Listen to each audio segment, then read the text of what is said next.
Gracias por sintonizar Noticiero Hechos AM. Estamos en el día jueves 1 de octubre de 2020. Esta mañana vamos a conversar con el presidente de la Comisión Ejecutiva Hidroeléctrica del Río Len-Pasel, Daniel Álvarez, sobre, diversos temas que involucran a esta autónoma. Por ejemplo, esta semana conocimos que se ha declarado un embargo contra la empresa Astaldi, relacionada directamente con la inconclusa presa El Chaparral, esta que se ha convertido para muchos en un símbolo de la corrupción en El Salvador. Vamos a conversar sobre este y otros temas.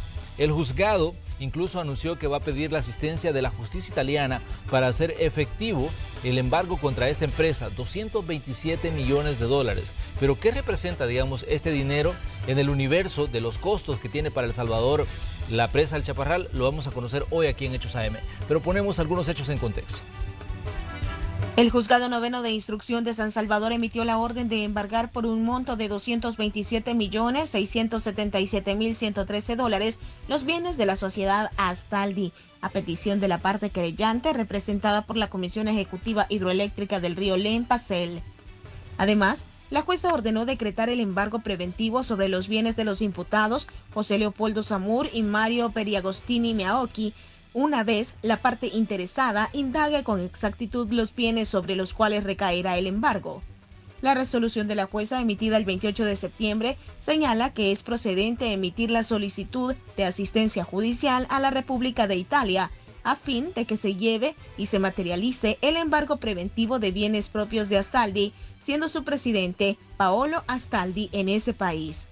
Señala que la medida cautelar emitida por su juzgado está basada en los lineamientos establecidos en la Convención Nacional de la Unidad contra la Corrupción, en el cual El Salvador firmó el 10 de diciembre de 2003 y la ratificó en junio de 2004. Por este caso son acusados el expresidente Carlos Mauricio Funes Cartagena, el expresidente de la Comisión Hidroeléctrica del Río Lempa, José Leopoldo Zamur, el empresario José Miguel Antonio Menéndez, mejor conocido como Megafé, Ada Michelle Guzmán Sigüenza y José Efraín Quinteros.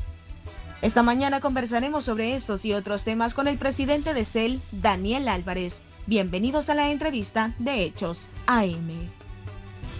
Así es, esta mañana de jueves saludamos al presidente de CEL. Muy buenos días, bienvenido. Gracias por acompañarnos aquí en Hechos AM, Daniel Álvarez. Buenos días, Manuel. Un gusto esta mañana estar contigo. Buenos días, pueblo salvadoreño. Se conocía esta situación con el tema de la presa El Chaparral, este embargo declarado por un juzgado hacia la empresa Astaldi. Decíamos 227 millones de dólares, pero la interrogante que surge es ¿cuántos representan 227 millones en el universo del costo que va a tener para El Salvador la presa El Chaparral? Bueno, como reiteradas veces ya se había dicho, El Chaparral tiene un costo exagerado que ha llegado hasta los 756 millones de dólares. Prueba de esto es este costo, el cual se calculó con todo aquello que se probó tanto a la Fiscalía como al juzgado, no solo del acto de corrupción que vino a dar paso a todo esto, que fueron los 3.5 millones de dólares que ya se ha comprobado que se desviaron a las cuentas de la pareja de Funes. ¿Cómo sacamos este costo? Bueno, la empresa también tiene un delito que se llama cohecho activo. Esto significa que para que haya un corrupto tiene que haber un corruptor. Esto claro. Fue lo que hizo la italiana. Obviamente esto viene a dar detrimentos al Estado y al patrimonio de la CEL. Obviamente no solo son los 3.5 millones de dólares, eso fue lo que se desvió y lo que se comprobó que fue la cuenta de alguien. Pero para poder haber hecho esto, el Chaparral tenía un préstamo con el banco, el BCIE. Adicionalmente con este préstamo se pagaron costos financieros por este préstamo, se pagaron intereses. Adicionalmente la presa estaba prevista que terminara en 4 años, pues según el contrato que se tenía con Astaldi, no se terminó en esos 4 años. Obviamente todo esto representa no solo los 108 millones que se pagaron, los 68 millones de más que los 41 que era lo comprobado que tenía que haberse pagado, lo realmente ejecutado en ese momento en el Chaparral. Adicionalmente los 68 millones, también vienen 111.57 millones, que es lo que tuvo que haber producido el Chaparral desde el tiempo que terminó la presa hasta el momento. 54.7 millones, que esto es lo que se ha pagado en concepto de intereses al BESIE por ese préstamo. O sea que incluso financió el Estado de El Salvador los 3.5 millones de dólares que le fue a parar al SPA, a la expareja de Funes. O sea, insisto, no solo es el acto de corrupción, o sea, por desviar estos fondos, estas son las consecuencias que se tienen, adicionales a todo lo que ya sabemos. Ahora bien, el juzgado decía que van a solicitar la ayuda de Italia, la ayuda o la asistencia de Italia para lograr pues hacer efectivos este embargo contra la empresa Astaldi. La interrogante es, ¿CEL va a buscar a bufetes italianos para, digamos, promover o mover este proceso allá en Italia? ¿O cómo se va a hacer? De hecho, ahorita, obviamente, como el gobierno trabaja de manera coordinada, esto ya le toca... ya es Cancillería, porque las comunicaciones entre países obviamente se hacen entre las Cancillerías. Claro. Hay un acuerdo también anticorrupción que está firmado por El Salvador y por Italia en las Naciones Unidas, y esto da paso a este proceso que se viene a dar por medio de las Cancillerías. Así se realizan las comunicaciones. De hecho, nosotros ya nombramos a este perito en idioma italiano para que traduzca todos los documentos de castellano al italiano. Ya se entregó también el nombramiento al juez noveno de instrucción para que todo esto vaya caminando. La querella tiene la responsabilidad de que todo esto vaya marcando el paso. Y obviamente la colaboración que hemos tenido, no solo del juzgado, también de la Fiscalía y adicionalmente las ICIES, todo esto abona a que recuperemos todo este dinero que es mal habido y que se han llevado pues, en detrimento del Estado. Ahora bien, ¿cuál ha sido el papel de CICIES en este caso, Daniel? ¿Qué participación ha tenido? CICIES nos colabora en la investigación, nos colabora con la documentación, también ellos ponen su expertise en cuanto a los procesos legales, y eso obviamente abona a toda esta parte. Ellos nos colaboran en la parte de peritos, expertos en esos temas.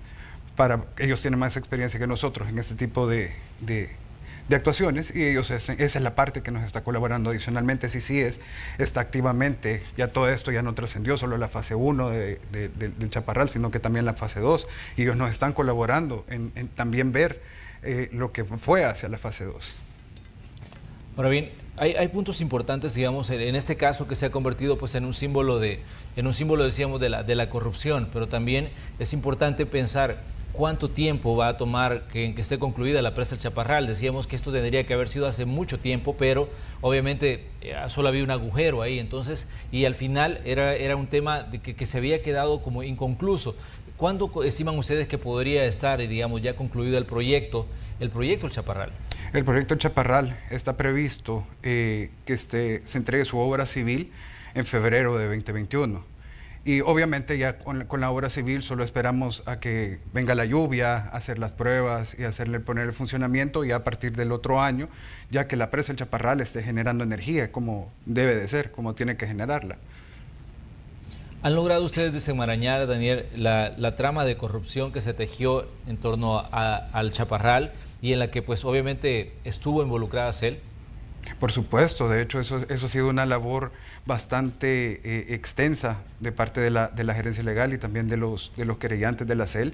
Encontramos un proyecto, de hecho, que ha pasado por 3 gobiernos presidenciales, ya con el presidente Bukele sería el 4º, un proyecto sumamente enmarañado, contratos sumamente complicados, atrasos, lo que hemos venido explicando a lo largo de este año. Sencillamente era un nudo ciego en el cual al principio no le encontrábamos ni pies ni cabeza de la manera en cómo se habían hecho las cosas.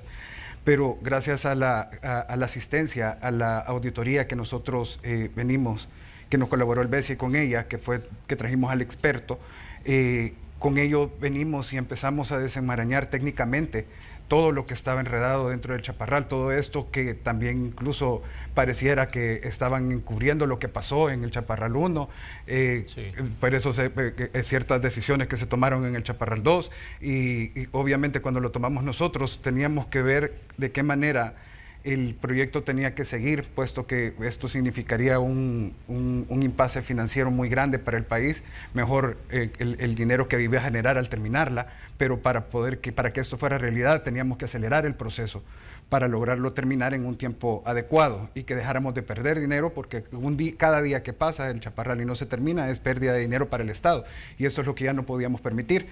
Y gracias a esta auditoría que hubo, el acompañamiento que tuvimos del experto, sí, y pudimos ir desenmarañando todo esto. Y eso nos va a llevar a la culminación del proyecto, que no lo hicieron durante 11 años, a terminarlo en febrero de 2021, su obra civil, ya a esperar la parte de la lluvia para hacer las pruebas, para hacer ya todo lo pertinente para que la presa empiece a funcionar.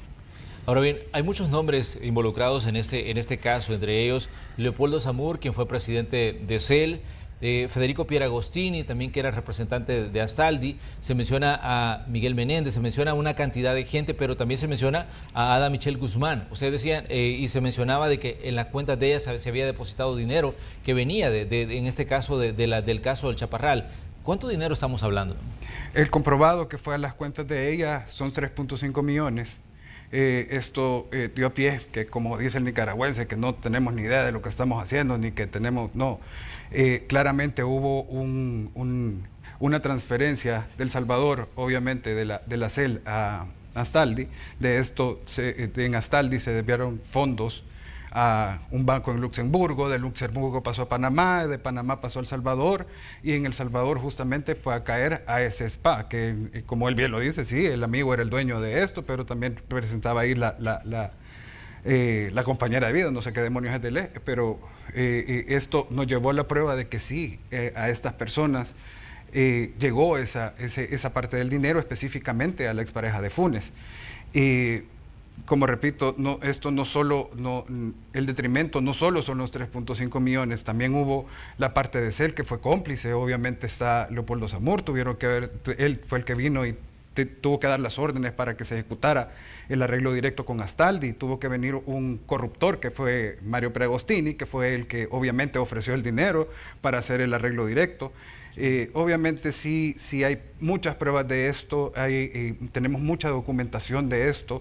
No es que lo estemos diciendo de forma antojadiza o que estemos acusando a alguien como chambre, como usualmente están haciendo en este gobierno, porque aquí se basan en chambres. Nosotros no, nosotros nos basamos en hechos, nosotros nos basamos en pruebas, en documentación.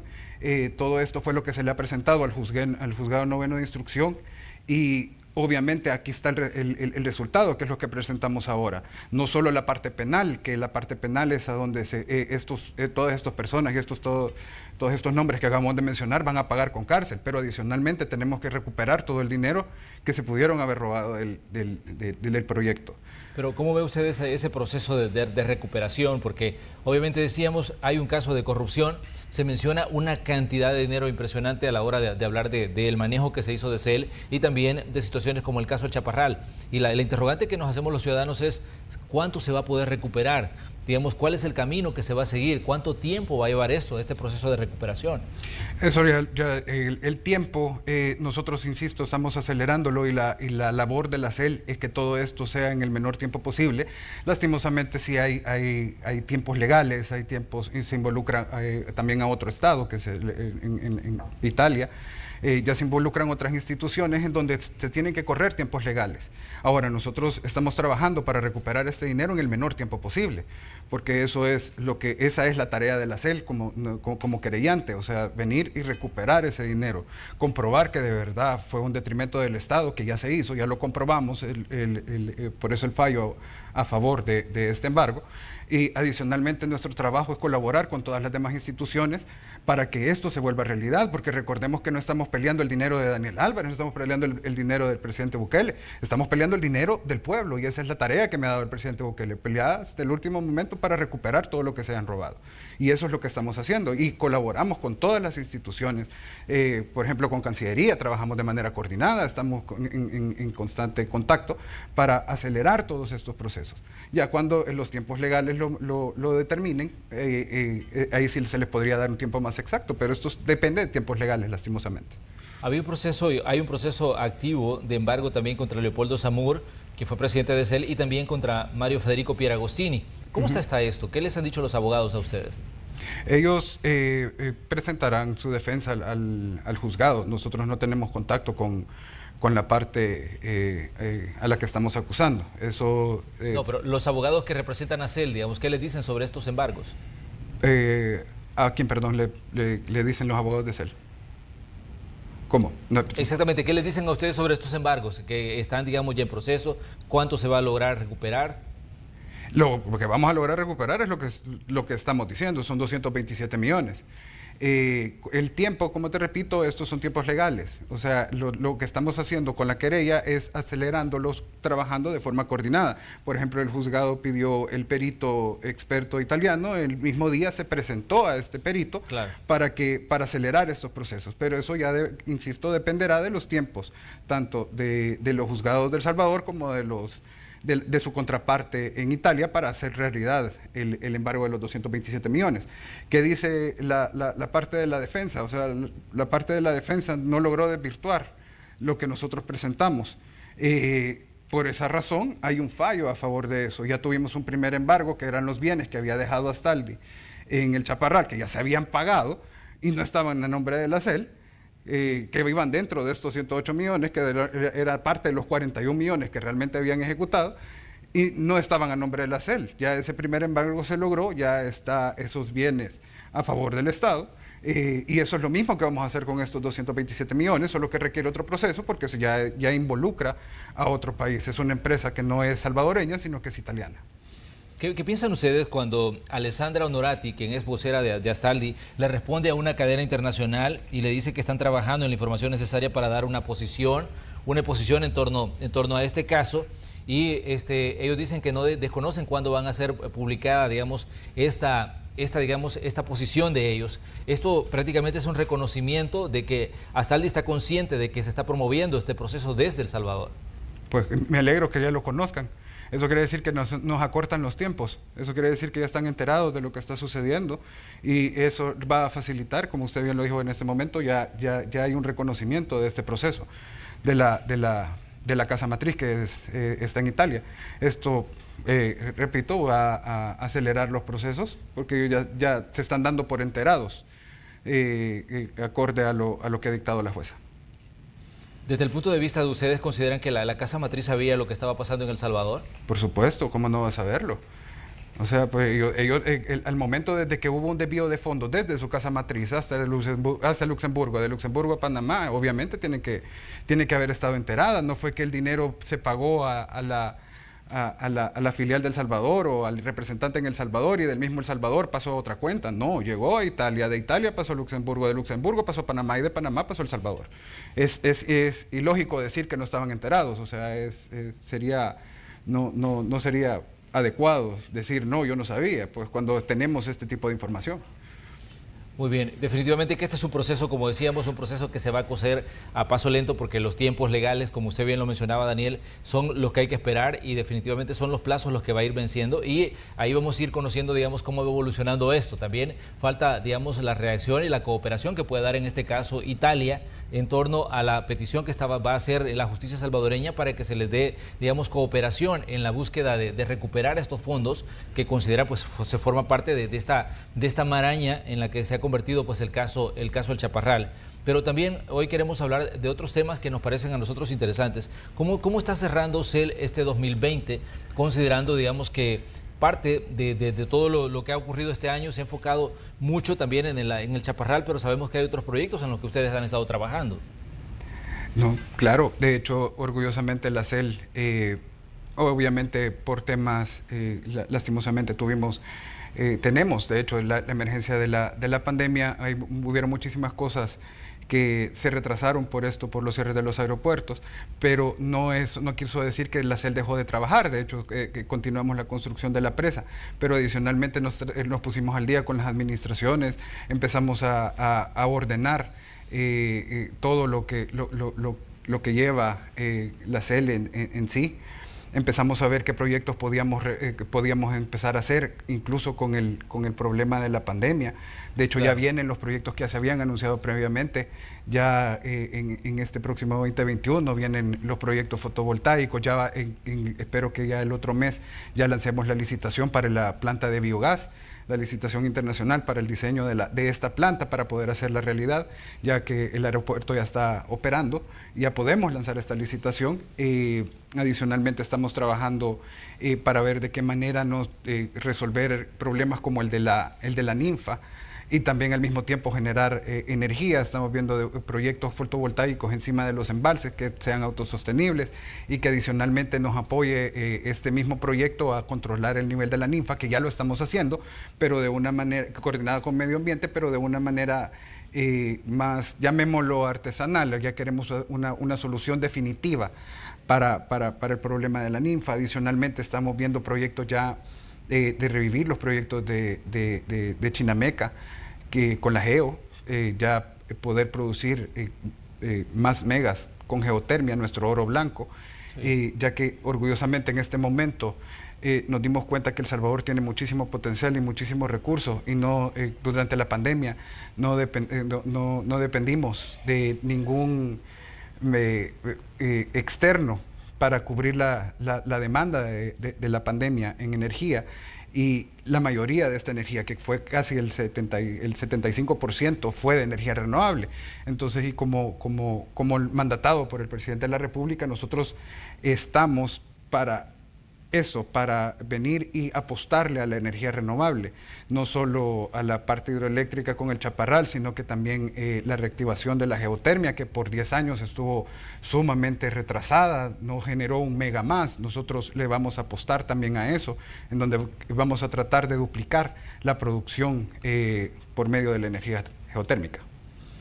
Muy bien, vamos a hacer una pequeña pausa comercial, pero les invitamos a que sigan con nosotros porque hay un punto importante, por ejemplo, en los anuncios que se hacen en cuanto a la producción de energía en El Salvador. Se dijo en determinado momento El Salvador tiene ya independencia energética e incluso se va a convertir en un exportador de energía. Vamos a entender y vamos a conocer cómo está esto cuando regresemos aquí para nuestra conversación, a darle seguimiento a esta conversación con Daniel Álvarez, presidente de CEL. Volvemos.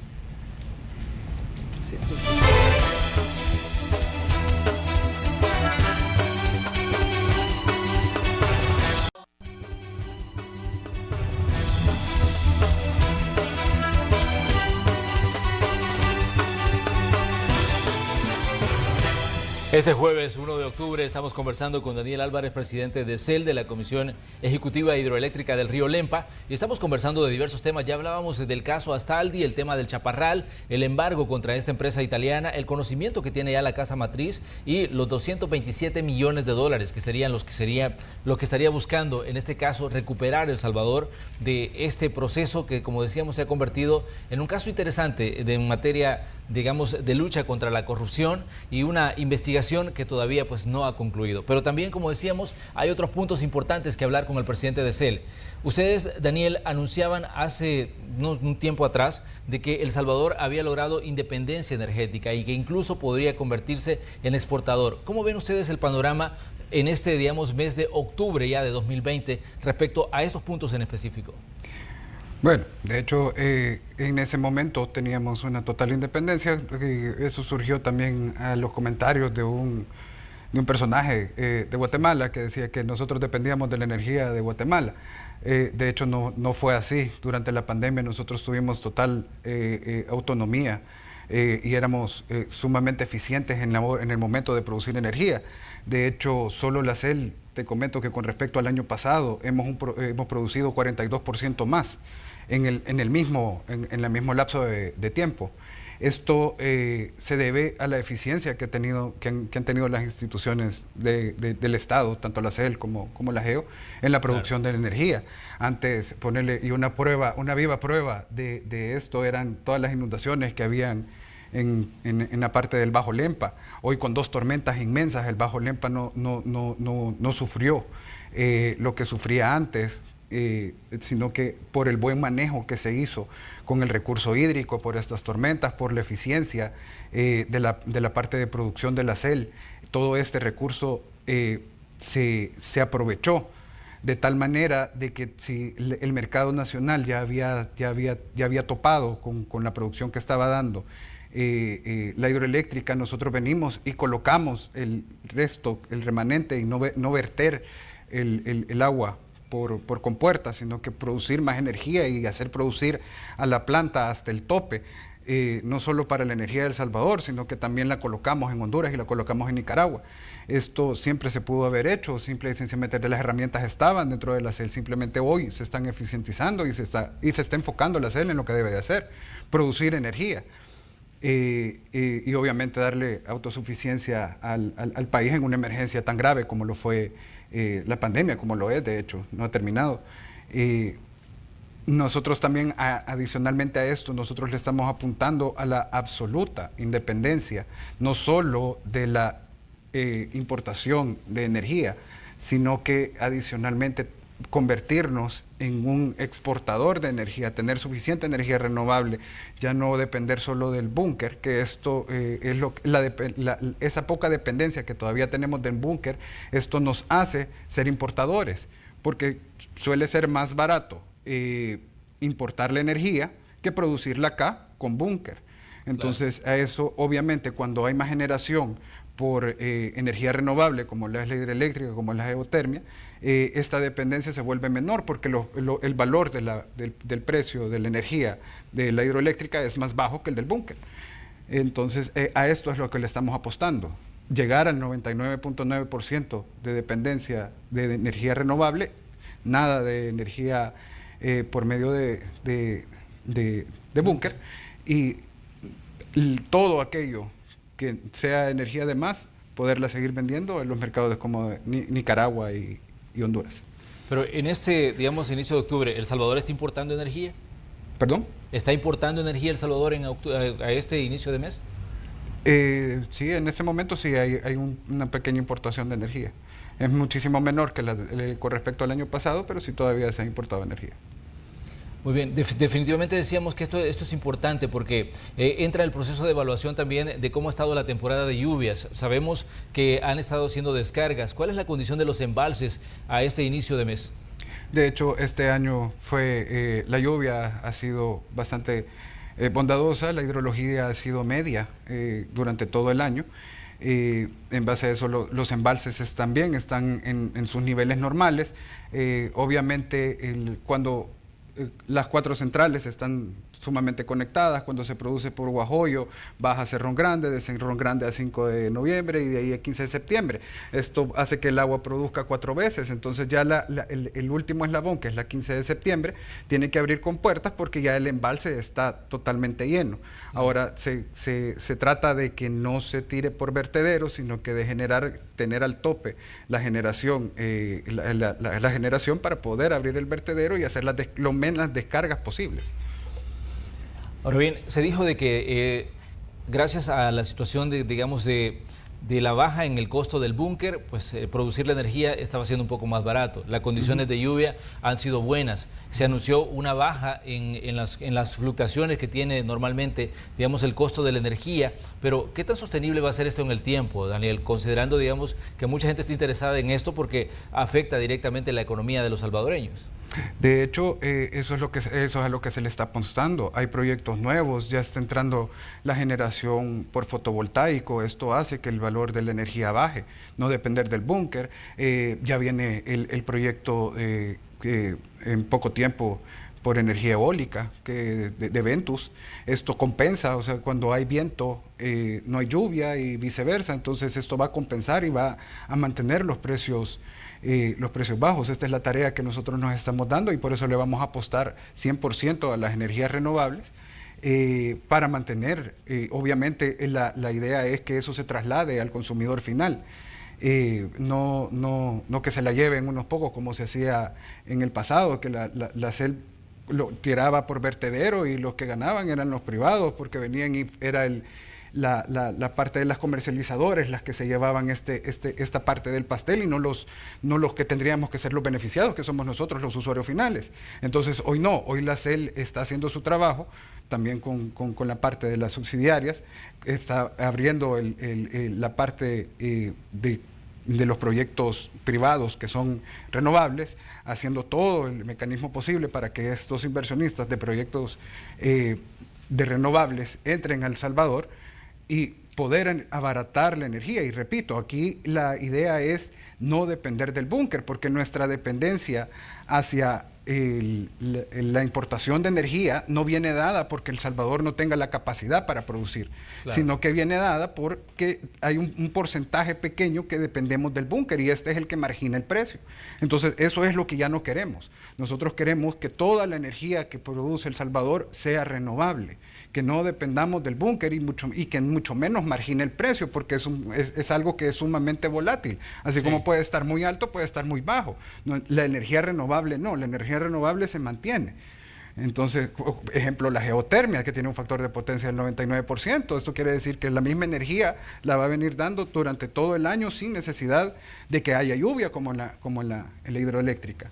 Entonces hay otras alternativas de energía renovable que compensen la parte hídrica, que es la eólica. Entonces todo esto es lo que se está enfocando el gobierno del presidente Bukele para abaratar los costos de la energía, no solo para el usuario final, sino que también que la energía en El Salvador sea tan competitiva que las empresas, la industria pueda venir a El Salvador y tener un precio más competitivo en el valor de la energía, que eso también se traduce en inversión, sí, y se traduce a un bajo costo de la energía al usuario final. Eso es a lo que le estamos apostando en el quinquenio completo. Exactamente. Le preguntaba por el tema del costo de la energía, porque sabemos que octubre embarca también un nuevo movimiento en el pliego tarifario y la expectativa es ¿qué va a pasar? ¿Va a haber una reducción? ¿Se va a mantener el precio? ¿Va a haber un cambio? ¿Puede ir a la alza? Sabemos que, digamos, es un tanto complicado esto, pero tal vez ustedes tienen un panorama que nos puedan dar a nosotros los ciudadanos. Hoy por hoy, por lo menos en la parte que me toca a mí, que es con la generación de energía renovable, te puedo decir que los embalses están bien, la geotermia está estable, viene el ciclo binario que ya lo está haciendo el presidente de Geo, en donde el panorama no pinta a que la energía suba desmedidamente. Eso es lo que nosotros estamos tratando al inyectarle a la matriz este tipo de energía y haciéndola más eficiente. Todavía faltan un par de meses de lluvia en donde vamos a tener agua, en donde mientras más agua tengamos, obviamente lo vamos a eficientizar hasta la última gota para que esto no vaya a incrementar los costos de la energía. Durante mucho tiempo se habla de la necesidad de modernizar autónomas como ANDA, como CEL. Digamos, ¿qué están haciendo ustedes para modernizar, en este caso, CEL? ¿Qué tanta necesidad tiene de inversión, digamos, esta autónoma que es tan fundamental para el funcionamiento del país? Muchísima. Tenemos 10 años de atraso en la CEL. No solo, como bien lo decías al principio, no solo es el proyecto El Chaparral el problema, sino que adicionalmente de todo el problema que representó el Chaparral, encontramos una CEL en donde no le habían invertido absolutamente ni $1 a esas plantas que en este momento nos están generando energía. Ya para el otro año tenemos destinado alrededor de $15 millones para modernizar las plantas y hacerles los mantenimientos para que duren otros 50 años más y estarlos haciendo de forma recurrente para que estas plantas sigan funcionando y sigan dándonos energía todo el tiempo que sea posible. Insisto, también en la parte geotérmica encontramos un abandono espantoso, o sea, insisto, proyectos detenidos, o sea, dentro de la geo también habían chaparrales, lo puedo decir, insisto, el ciclo binario era uno, estaba abandonado, el presidente Maynor lo está poniendo ahorita en ejecución. Teníamos Chinameca, que estaba complicado, ya lo vamos a poner a trabajar. Nos dimos cuenta que podemos realizar un proyecto dentro de Chinameca que en 18 meses podemos estar generando 25 megas más de la parte geotérmica. Entonces, este abandono que sufrió por los gobiernos desde Arena hasta el frente, nosotros lo estamos haciendo en tiempo récord, estamos recuperando todo ese tiempo perdido, que fue muchísimo.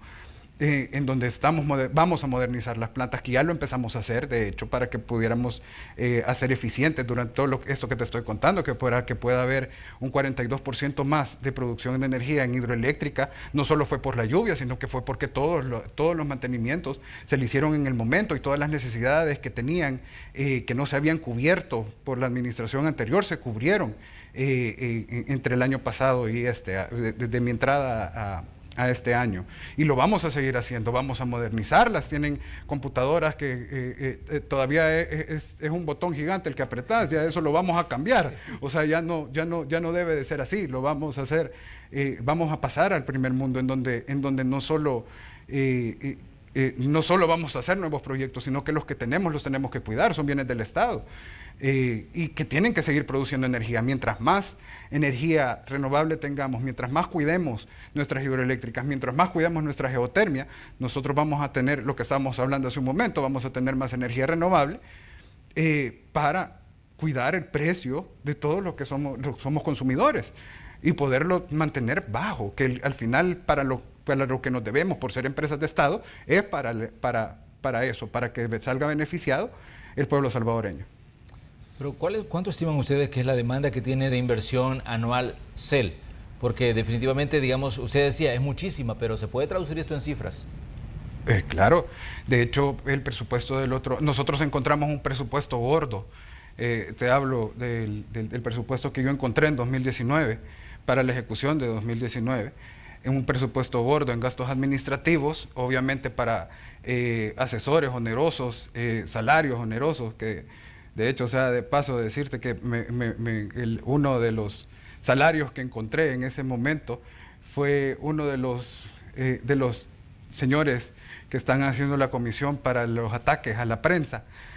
Ahí estaba adentro, que dicho sea de paso, es un diputado del partido Arena, estaba contratado en la CEL en 2015. Y en ese momento o era periodista o era candidato a diputado. A ambos lados está mal, porque yo no encontré ningún informe de este señor dentro de todos los pliegos que tenía en la CEL, de qué trabajo había hecho. No lo sé. Entonces, y ahora sale con que está defendiendo la libertad de prensa, y encuentro que le pagaba el gobierno del Frente a un diputado de Arena que era periodista.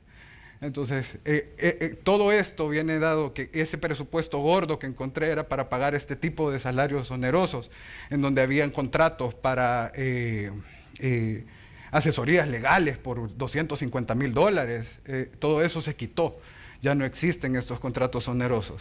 El presupuesto de gasto lo disminuimos y aumentamos el presupuesto a lo que se refiere a inversión pública. Obviamente tenemos que terminar el Chaparral, lo ajustamos porque vimos que había muchos gastos del Chaparral que estaban en muchos costos del Chaparral, mejor dicho, lo metían en el gasto. Entonces no sabíamos realmente cuánto se estaba pagando para el Chaparral, y ahora nosotros todo esto lo ajustamos y destinamos fondos para el tema de la renovación de las plantas, para la renovación del campamento de las plantas, porque encontré también que la gente de producción vivía en casitas paupérrimas que no les habían cambiado ni siquiera la cafetera con la que ellos tenían, porque tienen turnos de 24 horas muchas veces, en donde ellos llegaban a tomar café, hasta eso lo tenían arruinado, y no invertían en eso, sino que obviamente en pagarle a un ex periodista, ahora diputado, y no en arreglar los campamentos para la gente que produce energía. Pero, Daniel, explíquenos cuál era el contrato que tenía Emilio Correa, porque le vamos a poner nombre y apellido de la persona que estamos hablando. Hablamos de Emilio Correa, quien es diputado por el Partido Arena, quien ejercía, digamos, como periodista, aunque sabemos que su profesión es odontólogo. Entonces, ¿cuál es el contrato que tenía en este caso con CEL? Bueno, aparecía como que daba asesoría en publicidad. Ahora, informes no te puedo entregar, yo solo te puedo entregar la planilla en donde me apareció el nombre de él, por el gasto que él tenía, pero informes nunca encontré. Me preguntás qué hacía dentro de la CEL, no tengo ni la menor idea, porque no hay ningún informe de él de lo que no los hemos encontrado. ¿Y hay registro, por ejemplo, de que llegara a trabajar? No hay ningún registro, que como estaba contratado como asesor, él no marca. Entonces no hay forma de verificar si era cierto que él estaba o no dentro de la oficina. No hay forma. Muy bien, Daniel, me gustaría que hiciéramos también un balance de cómo están los proyectos, ya decíamos, de las energías renovables, las energías ecoamigables. Hablábamos de proyectos de luz solar, proyectos de energía eólica y la geotermia, que obviamente que es importantísima. Pero ¿cómo están, digamos, cómo está El Salvador en el desarrollo de estos proyectos en comparación con el resto de la región? Los encontramos, como te lo repito, lo encontramos sumamente retrasado. O sea, nosotros tenemos un recurso comprobado en geotermia que podemos generar más de 150 megas con los campos ya comprobados, en donde solo encontramos inversiones de 175 millones de dólares adentro de la geo, en lo cual no produjo ni un mega en el quinquenio pasado. Entonces, esto representa un gran atraso desde los gobiernos anteriores. Tiene 15 años de no producir un mega más la geo. Entonces, cuando encontramos esto, obviamente con el presidente Mayno, empezamos a detectar todos estos errores, que al igual que como lo tenía la CEL, lo tenía la geo, un desorden inmenso, un desastre dentro de sus proyectos y dentro de lo que se iba a establecer. Entonces, empezamos a trabajar en esta parte, en donde determinamos qué proyectos se podían hacer. El primero ya comenzó, es el ciclo binario. Después claro, viene otro que es reactivar el campo de Chinameca, que sabemos que ahí existe el recurso, sabemos que ahí hay ese petróleo blanco que nosotros tenemos y ya lo vamos a poner en funcionamiento y va a ser un proyecto que va a entrar a partir del otro año y esperamos culminarlo en 18 meses. No 11 años como Chaparral, ¿verdad? Entonces todo esto nos va a acercar más y otra vez vamos a poner, como lo fue El Salvador en sus inicios de la geotermia, como un referente mundial. Eso es lo que queremos y eso es lo que vamos a buscar, que El Salvador vuelva a ser referente en todo, que seamos pioneros, seamos ejemplo para el mundo, de que a pesar de ser un país pequeño tenemos muchísimos recursos y lo explotamos muy bien. Insisto, ese es el caso de la geotermia, tenemos comprobadísimo de que tenemos este recurso, tenemos los campos y simple y sencillamente hay que tener la voluntad de ponerlos a trabajar. Y eso es lo que vamos a hacer a partir del otro año. Sí, definitivamente que este es un punto importante porque sabemos que todo el mundo se está dirigiendo hacia estas energías que son amigables con el medio ambiente, que son energías, digamos, que están producidas pues con los recursos que cada país tiene y con la ubicación que cada país tiene y con la, digamos, el ingenio que se tiene para poder, digamos, montar las plantas para poder desarrollar. Sabemos que El Salvador, como usted decía, va un poco atrasado, pero dentro de poco esperemos que, digamos, esto funcione, que es un, digamos, un respiro para el planeta también, el hecho de tener la producción de energías renovables. Daniel, un punto importante que me gustaría que nos dijera usted. Sabemos que la pandemia vino a cambiar un montón de situaciones y que mucha gente se quedó trabajando en la casa. ¿Incrementó la demanda de energía durante el periodo de pandemia? Hubo picos, sí, sobre todo por la noche. Sí se incrementó, pero obviamente por la baja de la industria. La demanda exacta que tuvimos fue como que si hubiera sido un día sábado, lo que tenemos normalmente un día sábado, en donde está a medio vapor, pero realmente no hubo un bajón muy grande de la demanda de energía. Obviamente había picos en donde como la mayoría de gente estaba en sus casas, había cierto tiempo en que se disparaba, pero eso es sumamente normal. Muy bien, porque este es un punto que, como decíamos, cambió mucho el tema de cómo se estaba produciendo, el tema de que mucha gente se quedó en casa, los niños se quedaron en casa, están todavía en casa por la misma situación de pandemia y es importante analizar, digamos, qué tanto creció la demanda de energía. Aunque usted decía, había un balance, pero estamos ya en un proceso de reactivación donde mucha gente sigue trabajando en casa, pero también, digamos, ya otro grupo importante ha salido y la industria se ha reactivado. Estamos bien con cuanto a la demanda de energía, ¿no está creciendo desde el 24 de agosto cuando se reactivó la economía? Ha crecido un poco, sí, obviamente esa iba a ser la manera por lógica que se iba a comportar.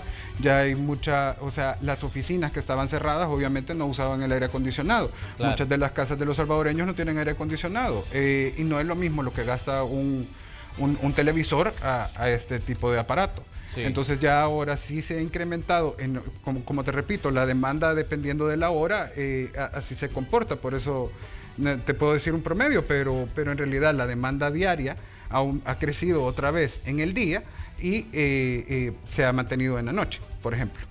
Entonces, durante la pandemia habían ciertos picos que eran sobre todo en la noche, y en el día había un compensatorio, precisamente por lo que tú decís, que la gente se quedaba en casa, estaban los niños, usaban la computadora, la tele encendida todo el día. Entonces sí había un tipo compensatorio con este tema. Muy bien, Daniel, le queremos agradecer que nos haya visitado esta mañana aquí en Hechos AM.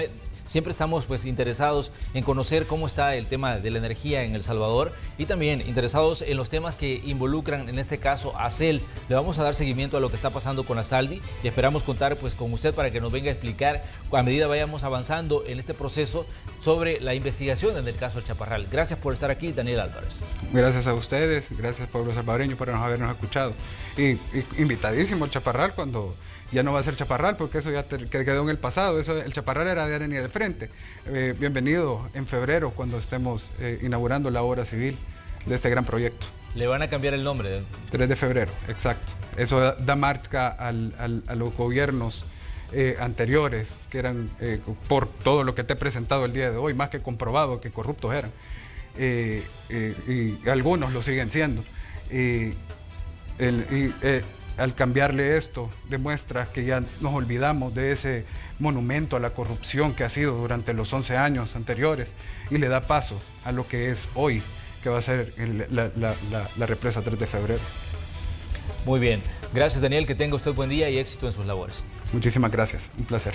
Vamos nosotros a una pausa y cuando regresemos vamos a tener reportes del tráfico, también información del clima. Hemos tenido lluvia en los últimos días. Esta semana ha sido particularmente, muy copiosa y vamos a tener la información respecto a qué podemos esperar para mañana viernes y también para el fin de semana. Esto cuando regresamos. Además, la información deportiva con Carlos Artiga y el entretenimiento con Lorena Mengíbar. Sigue con nosotros. Somos Hechos AM.